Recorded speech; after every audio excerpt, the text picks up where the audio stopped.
Avant de plonger dans cette histoire incroyable, pensez à vous abonner à la chaîne et à activer la cloche. Ici, chaque récit a quelque chose à dire, et vous ne voudrez pas en manquer un seul. Beverly Hills n'était pas seulement un quartier chic, c'était un monde où l'apparence comptait plus que tout. Dans sa villa somptueuse, Emily Harrington observait la piscine depuis sa terrasse en marbre. Le soleil couchant faisait scintiller l'eau, mais Emily n'y voyait qu'un reflet de son inquiétude.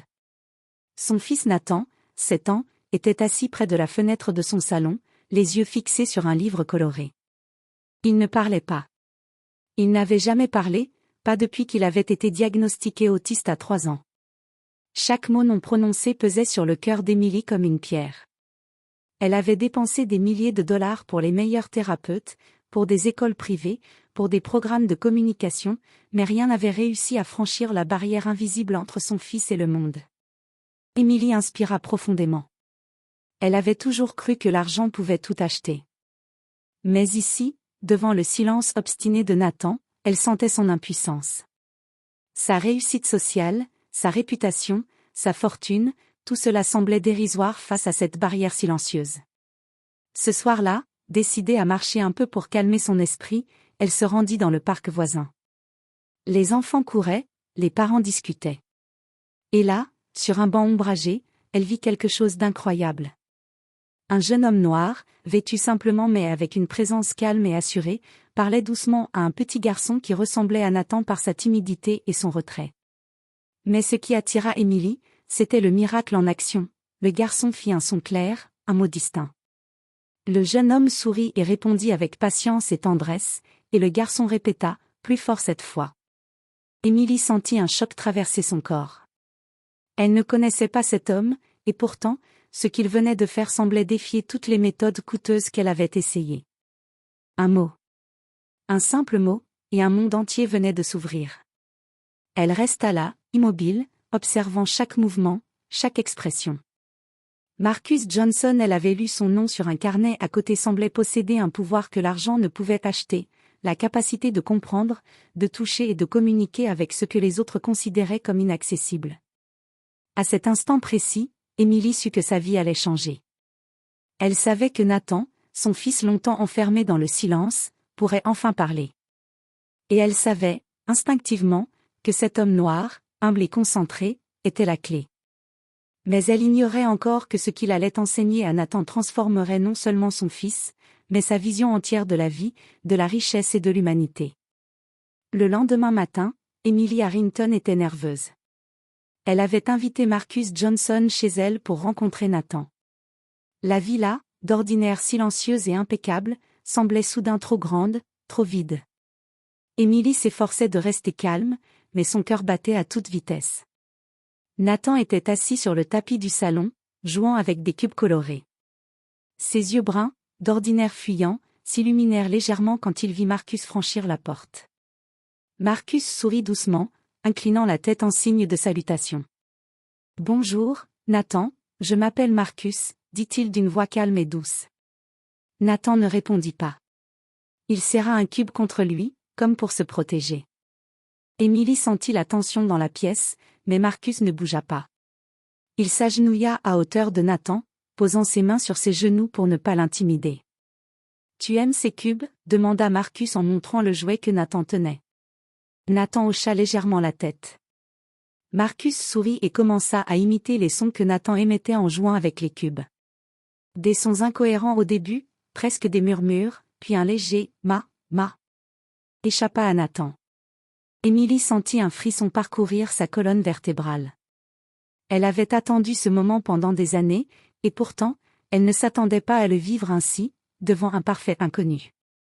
Marcus ne se précipita pas. Il répéta le son doucement, l'accompagnant de gestes doux et rassurants. Puis il tendit un autre cube à Nathan, encourageant un échange silencieux mais puissant. Quelques minutes plus tard, Nathan émit un mot clair, pour la première fois depuis des années. « Papa ?» Emily sentit ses yeux s'emplir de larmes. Elle ne pouvait pas parler, de peur que ses émotions prennent le dessus. Marcus posa une main réconfortante sur son épaule et continua son travail. Chaque mot, chaque son, était accueilli avec un sourire et un regard chaleureux. Marcus expliqua ensuite à Émilie sa méthode, chaque enfant a son propre rythme. Il ne s'agit pas de le forcer, mais de l'accompagner. Écoutez-le, répétez avec lui, et célébrez chaque petite victoire. Émilie était stupéfaite. Tout ce qu'elle avait essayé jusqu'ici, avec des méthodes coûteuses et des programmes sophistiqués, n'avait jamais produit un tel résultat. Ici, dans le calme du salon, avec un homme humble, Nathan avait trouvé sa voie. Ce premier contact marqua le début d'une transformation. Émilie savait, au plus profond d'elle-même, que Marcus n'était pas simplement un éducateur, il était la clé de Nathan, et peut-être celle d'un monde qu'elle n'avait jamais vraiment compris. Les jours suivants, Marcus vint chaque matin à la villa Harrington. Émilie observait à distance, fascinée par la patience et la douceur avec lesquelles il interagissait avec Nathan. Le garçon, qui jusque-là semblait prisonnier de son silence, commençait à s'ouvrir peu à peu. Marcus utilisait des gestes simples, des répétitions affectueuses et une écoute attentive. Chaque mot prononcé par Nathan était accueilli comme un petit miracle, un sourire, un encouragement, une tape légère sur le genou. Un matin, Marcus demanda à Nathan. « Nathan, veux-tu me montrer le ballon rouge ?» Nathan fixa Marcus avec concentration. Ses mains tremblaient légèrement, mais il pointa vers le ballon. Marcus répéta le mot doucement, « ballon, rouge ». Nathan répéta, hésitant. « Ballon, rouge ». Émilie sentit une vague d'émotion la submerger. Elle avait l'impression de découvrir un monde qu'elle n'avait jamais vraiment vu. Les progrès étaient petits, mais chaque son était une victoire immense. Marcus s'adressa ensuite à Émilie. « Ne vous inquiétez pas pour les grandes phrases. Chaque mot compte. Célébrez-les tous. » Avec le temps, Nathan commença à combiner les mots. « Maman, viens » ou « Marcus, joue ». Émilie observait, bouche bée, la transformation de son fils. Elle comprit que Marcus n'était pas seulement un enseignant, il était un pont entre Nathan et le monde. Un après-midi, alors que Marcus faisait répéter Nathan à voix haute, le garçon dit pour la première fois une phrase complète. « Je peux parler, je peux dire ce que je veux. » Émilie éclata en larmes. Ce n'était pas seulement la voix de son fils qui renaissait, mais aussi l'espoir dans son cœur de mère. Les soirées autrefois silencieuses étaient maintenant remplies de mots, de rires et de gestes. La maison, autrefois impeccable mais froide, devenait un lieu vivant, rempli de chaleur et de communication. Même les voisins remarquèrent le changement. Nathan, auparavant isolé, jouait maintenant avec d'autres enfants, riait et interagissait. Émilie comprit que la richesse et le luxe ne suffisaient pas pour créer un véritable lien humain. Marcus, avec sa patience et son humanité, avait ouvert une porte que ni l'argent ni la science ne pouvaient franchir. Ce chapitre marqua une transformation profonde, Nathan n'était plus prisonnier du silence, Émilie n'était plus captive de son anxiété, et Marcus devenait plus qu'un simple éducateur. Il était devenu un héros silencieux, capable de changer une vie, une famille, et bientôt, Émilie le sentait, peut-être beaucoup plus. Quelques semaines plus tard, Émilie décida d'inviter des amis influents pour un dîner. L'occasion parfaite pour montrer les progrès de Nathan, et secrètement, pour se vanter des succès obtenus dans sa vie. Mais elle ignorait que cette soirée serait une leçon d'humilité et de respect. La salle à manger brillait de chandeliers et de cristal. Les invités, tous vêtus avec élégance, sirotaient du champagne et parlaient de leurs affaires et de leurs investissements. Nathan, assis près de la table, jouait calmement avec ses cubes, tandis que Marcus restait discret, un sourire calme sur le visage. Émilie, désireuse de présenter Marcus, lança. « Tout le monde, voici notre Ed, Marcus Johnson. Il travaille avec Nathan depuis quelques semaines. » Un silence gêné suivit.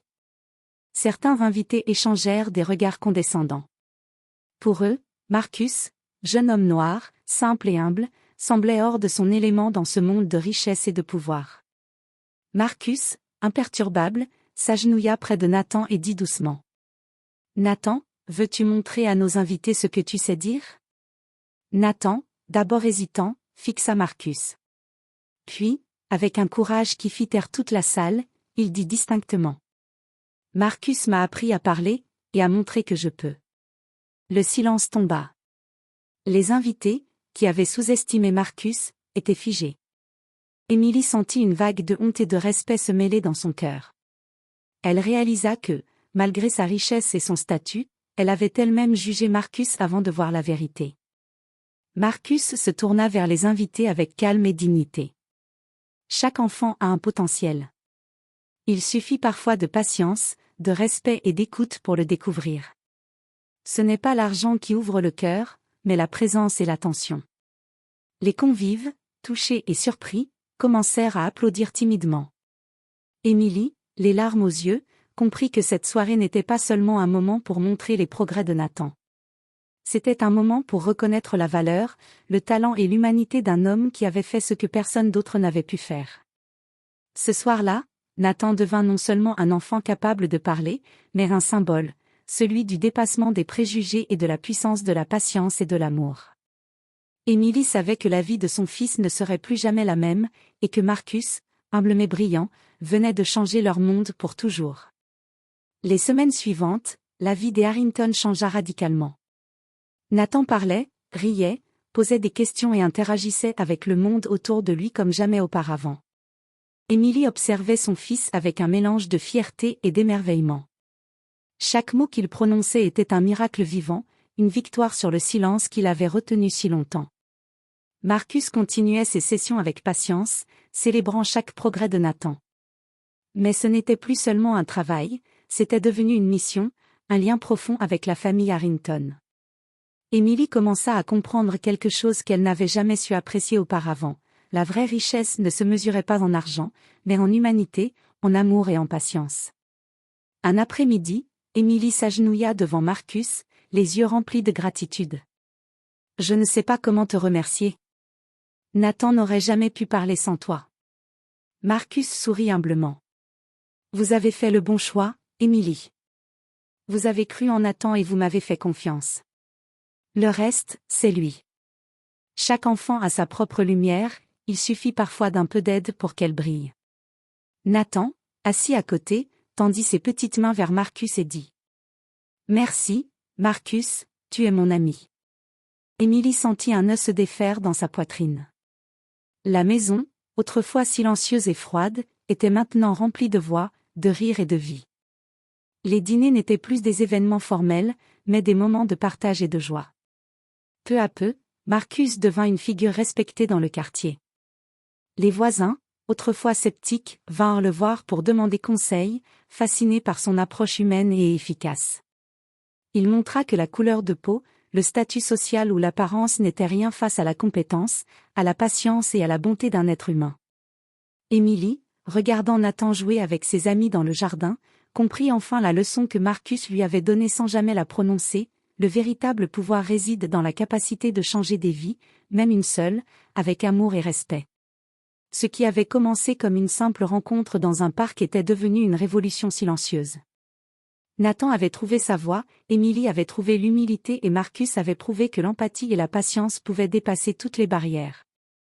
Et dans ce monde où tout semblait acheté avec de l'argent, la plus grande richesse de tous était humaine, partagée et vécue dans le cœur de ceux qui avaient cru.